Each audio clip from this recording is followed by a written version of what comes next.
یہ سیاسی عدم استحکام کیا چیز ہے، یہ بیانیہ کیا چیز ہے؟ یہ ہر روز ہم ٹی وی پروگرامز میں جاتے ہیں، ڈسکشنز میں جاتے ہیں، پاکستان کا بیانیہ یہ ہے، کب قابل قبول ہوگا؟ یہ سیاسی عدم استحکام کا پاکستان شکار ہے۔ چلیں بیانیے پہ بھی ہم کل کوئی علیحدہ ویلاگ کر لوں گا کہ بیانیہ ہوتا کیا ہے بنیادی طور پہ۔ تو بیانیہ تو سٹوری ہوتی ہے، سٹوری ٹو ٹیل، جو آپ دنیا کو بتا سکیں سچی یا جھوٹی۔ ملکوں کی اسٹیٹڈ پوزیشنز ہوتی ہیں، لیکن بہرحال اس پہ کل ڈیبیٹ کر لیں گے، کسی وقت پھر بات کر لیں گے۔ تو میں صرف یہ بتانا چاہ رہا ہوں کہ ہم ایک فیشن کے طور پہ زندگی گزارے جا رہے ہیں۔ وہ بیانیہ جی، وہ عمران خان کا بیانیہ، نواز شریف کا بیانیہ، فلانے کا، اس کا بیانیہ کامیاب ہے، مقبول ہے، نہیں مقبول ہے۔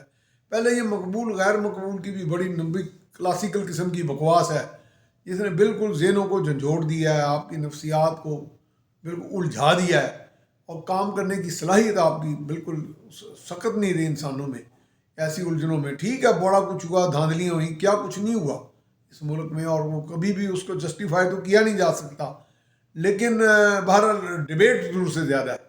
میں کہتا ہوں کہ سارا کام بالکل فرشتے بھی آ گئے آسمانوں سے، کوئی بڑے نیکی کے پارسائی انداز سے کر جاتے، پھر بھی ہم نے اسی طرح کوئی نہ کوئی گرمبلنگ، کوئی نہ کوئی شکوے، ایک دوسرے کو گالی گلوچ، برائی، یہ ہمارا ایک وتیرہ بن چکا ہے۔ اس لیے کوئی وہ اس بات سے ہم یہ مستثنا ہے ہی نہیں سرے سے۔ بہرحال اب وہ قوت خرید والی بات بھی چل رہی ہے۔ قوت خرید بڑا وہ ٹھیک ہے، عوام کے اندر کمانے والے کو جو بہت ہوں گے لوگ، 20 25 24 کروڑ میں فرض کرو کہ 4 7 کروڑ کمانے والے ہیں۔ کوئی مزدور عام جو کسان جو ہے اپنی آدھی ایکڑ زمین پہ بھی کام کرنے والا، وہ بھی کمانے والا ہی ہوتا ہے۔ تو اس کا بھی ہم کل کوئی کریں گے ڈیبیٹ اس طرح۔ آج میں جس چیز پہ بات کرنا چاہ رہا ہوں وہ ہے کہ ہمارے افغان اور پاکستانی لوگوں کے عمومی رویے۔ جب میں عمومی کہتا ہوں تو اس میں کچھ لوگ مستثنا، کچھ لوگ نکل جاتے ہیں کہ جن کے یہ رویے نہیں ہیں، لیکن عمومی سے مراد ہے کہ عام طور پر یہ رویے پائے جاتے ہیں۔ ایک بڑا رویہ تو یہ ہے ہمارے ہاں کہ اگر آپ نے کوئی غلطی کی، اور بہت بڑی غلطی کی، یعنی کہ آپ نے ایک جرم کیا، چلو اگر آپ اسے گناہ نہیں سمجھتے، یا چلیں گناہ کیا، اور اگر آپ کو اس کی سزا کوئی دنیاوی طور پہ کوئی آپ کو دے دے، کوئی عدالت دے دے، یا آپ کا معاشرہ دے دے، یا کوئی پنچایت دے دے، تو آپ اس سے دشمنی کی ایک کیفیت آپ کے اندر پیدا ہو جاتی ہے، آپ کے اندر ایک نفرت کی کیفیت پیدا ہو جاتی ہے اس نظام انصاف سے، یا اس نظام سے جس نے آپ کو آپ کی سنگین جرم یا ایک بہت بڑے گناہ کی سزا دی۔ یعنی میں اللہ تعالیٰ کی طرف سے جو نظام ہے اس کی تو بات نہیں میں کر رہا، انسان اللہ تعالیٰ سے تو کبھی اس کے آگے جھک کے ہی رہ سکتا ہے نا۔ وہاں تو قدرت کا تو جو ایک اپنا نظام انصاف ہے، وہاں تو ہم سب بے بس ہیں۔ ویسے تو دنیا میں دوسرے نظام انصاف کے آگے ہم بے بس ہیں۔ تو میں وہ بات یہ جو سمجھانا چاہ رہا تھا، میں اس کو مثال سے سمجھاتا ہوں۔ یعنی مثال یہ ہے کہ افغانستان سے ماشاء اللہ تعالیٰ پاکستان میں اتنے زیادہ حملے ان کے سرزمین سے پاکستان کے اندر ہوتے رہے ہیں، خودکش بمبار اور دیگر اس طرح کے remote control I E Ds کے ساتھ سنائپر فائرنگ، آپ کے مساجد میں فائرنگ، بم دھماکے آپ کی جناز گاہوں پہ، آپ کے جنازوں پہ، آپ کے اسکولوں پہ۔ یعنی اکثر جو ان کے اہداف ہوتے ہیں ان دہشت گردوں کے، یا ان کے پیچھے جو ماسٹر مائنڈ ہوتے ہیں، وہ ہماری مسلمان اکثریت جو ہے ہمارے، یعنی پاکستانی مسلمان نہتے مسلمان ہوتے ہیں، جن کے پاس نہ بندوق ہوتی ہے، نہ ان سے وہ نفرت کر رہے ہوتے ہیں، نہ ان سے کوئی بدلہ لینا مقصود ہوتا ہے، نہ انہوں نے کسی کا ان افغانوں کا یا ان طالبان کا یا ٹی ٹی پی کا یا گنڈا پور گروپ کا یا حافظ گل بہادر گروپ کا کچھ بگاڑا ہوتا ہے۔ اور یہ وہ البتہ بگاڑ پہ تلے ہوئے ہیں۔ اچھا، اب وہ ناقابل اصلاح ہیں یا قابل اصلاح ہیں، یہ کلیرا ڈیبیٹ چل گئی ہے۔ ویسے تو جو کچھ وہ کر رہے ہیں اس میں تو اصلاح کا کوئی صورت ان کی دکھائی نہیں دیتی۔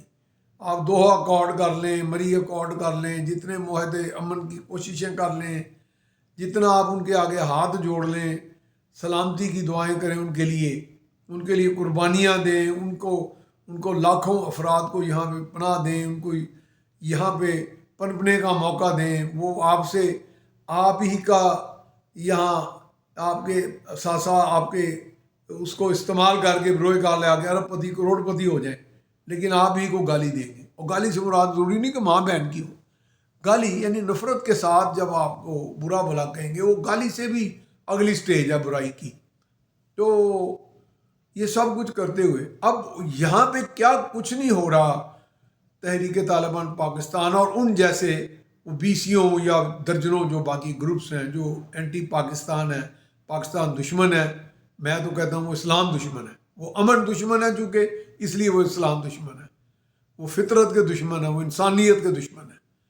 اور یہ انسانیت کے دشمن یہاں پہ جو قتل قتال اپنی مرضی سے اپنی ہی کسی سوچ کے تحت یا کسی بھارت کا یا اگر کسی کا اعلی کار بن رہے ہیں تو اعلی کار بھی وہی بن رہے ہیں نا. بھارت کو ہم کیوں مورد الزام ٹھہرائیں گے؟ وہ تو ہے ہی بڑا دشمن. وہ بندہ جو ہمارے جیسا ہے، ہمارا ہم مذہب ہے، ہمارا ہم شکل ہے، ہمارا ہمسایہ ہے، ہم پڑوسی ہے، ہمارا بھائی بند ہے، جس کو ہم نے پالا پوسا، جس کے لیے قربانیاں دی اس قوم نے، وہ جا کے بھارت کے ساتھ مل کے ہمیں مارے تو بھارت سے بڑا دشمن تو وہ ہمارا ہوا. تو ان چیزوں کو ہم سمجھ کیوں نہیں رہے؟ ان کے جو پرستار ہیں وہ ہمیں پاگل کر رہے ہیں. اور ان کے پرستاروں میں کئی بڑے بڑے نام بھی ہیں.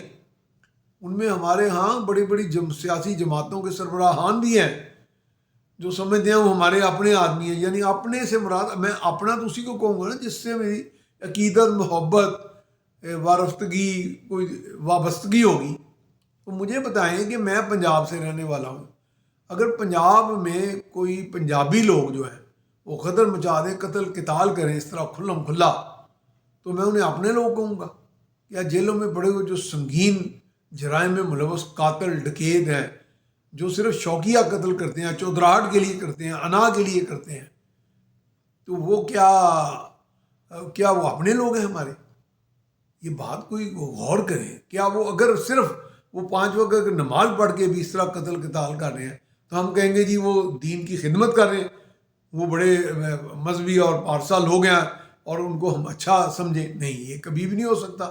یہ کام کیا وہ دین کی خدمت کرتے ہیں کہ اپنی مرضی سے اپنے دل میں آتا ہے کہ یہ بندہ مجھے اچھا نہیں لگتا، اس کو مار دو، صرف اس لیے کہ آپ کو اس معاشرے نے، اس ملک نے اور اس ملک کے پیچھے جو پچھلی جو ہمارے ایک نظام رہے ہیں آزادی سے پہلے کے، انہوں نے آپ کو اجازت دے دی کہ کھلم کھلا جی آپ اپنے قانون کے تحت چلیں اور بندوقیں پستولیں بنائیں، آرام سے یہاں بندے ماریں، اغوا کریں، برائے تاوان کریں، گاڑیاں چوری کریں، اسلحہ، افیم، چرس بیچیں. افیون کے کھیت میں نے اپنی آنکھوں سے مرکز میں سوابی میں دیکھے تھے. اور بھی اب نہیں دیکھے، ہے تو اس کو 30-40 سال، لیکن اب آج بھی خبر آئی ہے کہ تاجکستان کی طرف سے یہ باقاعدہ تحقیق کر کے انہوں نے رپورٹ دی ہے کہ 4400 ٹن. اب یہ مذاق نہیں ہے، یہ بہت بڑی مقدار ہے. یہ افیون یا افیون کی جو بنی ہوئی پروڈکٹس ہیں، جن میں میرا خیال ہے یہ بھی مورفیا بھی آتا ہے، ہیروئن بھی آتی ہے، آئس بھی آتی ہے، یہ ساری ہیروئن اسی کی افیون کی پروڈکٹس ہیں. تو وہاں پہ انہوں نے وہاں سپلائی ہوئی ہیں اور ان کے ذریعے آگے بھی سپلائی ہوئی ہیں اسی راستے سے. یہ کام ہو رہا ہے، یعنی دعویٰ اوپر سے کیا جا رہا کہ نہیں ہو رہا. تو میں اسی لفظ کے واپس آ جاؤں گا اپنی اسی اصطلاح کی طرف، سیاسی عدم استحکام. وہ بھائی سیاسی عدم استحکام نہیں ہے، یہ طاقت کا عدم توازن ہے. یہ عدم توازن ہے، عدم استحکام نہیں ہے. یہ عدم توازن ہے طاقت کا. یہ طاقت جو میں بیان کر رہا ہوں کہ ایک طرف نہت عوام ہے، ایک طرف مسلح جتھے ہیں، ان کے ہاتھ میں طاقت ہے، وہ ڈکٹیٹ کر رہے ہیں آپ کی زندگیوں کو، آپ کی زندگیاں جیرن بنائی ہیں. آپ کے ہم مسلح فوج کے جوانوں کی شہادتیں ہو رہی ہیں، آپ کے یہاں کامن مین بھی سہما ہوا، ڈرا ہوا ہے. کسی وقت آپ جاتے ہو کسی مارکیٹ میں بم دھماکہ ہو جائے گا، کسی مسجد پہ ہو جائے گا. تو یہ یعنی کہ آپ کو وہ تو نعوذ باللہ وہ تو کوئی بھگوان بنے ہوئے، دیوتا بنے ہوئے ہیں کو آپ کے. یہ عدم توازن تو انہوں نے قائم کیا طاقت کا، یعنی طاقت ان کے ہاتھ میں. باقی تو سب ہم نہتے معصوم ہیں. ہم تو کہتے ہیں جی وہ اسٹیبلشمنٹ نے عوام کو اینج کرتا، وہ سیاستدان نے ایسے کرتا، شہباز شریف نے اینج کرتا، فلانے. وہ بھائی یہ کر رہے ہیں آپ کا، تو بنیادی طور پہ عدم توازن ہے. اب وہ سزا کی جو میں بات کر رہا تھا کہ ہمارا معاشرہ بھی اور افغان تقریباً ہم ایک ہی جیسے کوئی عجیب قسم کی مخلوق ہیں جو سمجھ نہیں آ رہی کہ میں ایک جرم کرتا ہوں سنگین، جیسے میں نے پہلے کہا، مجھے سزا دیتی ہے، میں اس کا دشمن ہو جاتا ہوں. اب افغانستان سے جو بھی کر رہے ہیں TTP والے یا دیگر، تو وہ ان کی یقیناً ان کی سرپرستی میں کر رہے ہیں. یہ سب جھوٹ ہے کہ وہ نہیں کر رہے. جیسے افیون کا اور افیون کی مزید جو آگے بائی پروڈکٹس کی وہ جھوٹ بول رہے ہیں اور سارے نجائز دھندوں کے بارے میں وہ کہتے ہیں ہم سارے پارسا کام کرتے ہیں. اسی طرح یہ بھی وہ جھوٹ بول رہے ہیں کہ ہم ٹی ٹی پی اور پاکستان پہ حملہ کرنے والے گروپوں کی سرپرستی نہیں کر رہے. اگر وہ خاموش تو ساحل کا بھی شکار ہیں، یہ بھی سرپرستی ہے. اگر وہاں پہ ان کے سینکچوریز ہیں، ان کی ہائیڈ آؤٹس ہیں، پناہ گاہیں ہیں، اور وہاں سے وہ آپریٹ کر کے واپس آ کے پناہ لے لیتے ہیں، یہ بھی سرپرستی ہے. اس کو کسی طور پہ بھی یہ نہیں آپ کہہ سکتے کہ ان کے نوٹس میں نہیں ہے اور سرپرستی نہیں ہے. اگر وہ اس میں بھی ناکام ہے تو یہ بھی ان کی سرپرستی ہے. تو اس کے نتیجے میں جب وہ یہاں اتنا قتل قتال کر کے پاکستان کی طرف سے جب وہاں پہ اسٹرائک کی گئی وہاں پہ کچھ علاقوں میں افغانستان کے، تو ان کو اور غصہ آ گیا. بجائے یہ تو ہوتا ہے کہ جب ہم نے ایک جوابی ایک رد عمل دیا ہمارے ساتھ بے پناہ زیادتیاں اور برائیاں اور جرائم ہونے کے بعد، تو اس رد عمل کے نتیجے میں تو احساس سے ذہن آنا چاہیے تھا آپ میں کہ یہ ہم سے غلطی ہوئی، ہم اپنی اصلاح کریں. یہ عین اسلامی فعل ہے، یہ عین اسلامی سوچ ہے، یہ عین انسانی سوچ ہے. تو بجائے اس کے آپ ہمیں دھمکیاں دے رہے ہیں، ہم نے امریکہ کو جیسی سپر پاور کو ایسے کر دیا، اب دیکھیں ہم آپ کے ساتھ کیا کرتے ہیں. اور یہی حال اگر اس کو بالکل آپ سیدھا کھینچ کے سین جو کیمرہ ادھر لے آئیں اچھرے میں، جب ایک خاتون نے ایک عربی کوئی لکھا ہوا تھا عربی خوش خطی میں، ابھی عربی کیلی گرافی میں کچھ حروف لکھے تو جس کا معنی کو حلوہ وغیرہ تھا، تو اس کو ایک 200 کا ہجوم جو ہے اس کو قتل کرنے لنچ کرنے لگا تھا. اور وہاں بھی تو جب ان کو پکڑا گیا، یقین کریں اب اگر ان کو 2 یا 3 دن کا کوئی ریمانڈ ملا تھا پچھلے دنوں عدالت سے، جسمانی ریمانڈ، اب وہ جب سزا بھی پا جائیں گے نا، سزا پہ بھی اور سزا کے بعد رہا ہونے کے بعد وہ پکے پاکستان دشمن بن جائیں گے، وہ پکے عورت دشمن بن جائیں گے، وہ پکے امن دشمن بن جائیں گے، وہ پکے ظالم بن جائیں گے. اور وہ یعنی کہ بجائے کہ وہ اپنی اصلاح کریں کہ یہ سزا ہمیں اپنے ان سنگین جرائم پر ملی ہے جس کا ارتکاب جس کا ہم نے کیا ہے اور بلا وجہ کیا، یعنی ہم نے اپنی سوچ اپنی رضا اپنی مرضی سے کیا، یعنی یہ نہیں کہ کسی رد عمل میں کیا. تو اس کا رد عمل در رد عمل یہ کہاں کا کوئی سمجھ نہیں آ رہی، یہ کوئی پاکستانی فنومینن ہے یا کوئی افغان فنومینن ہے.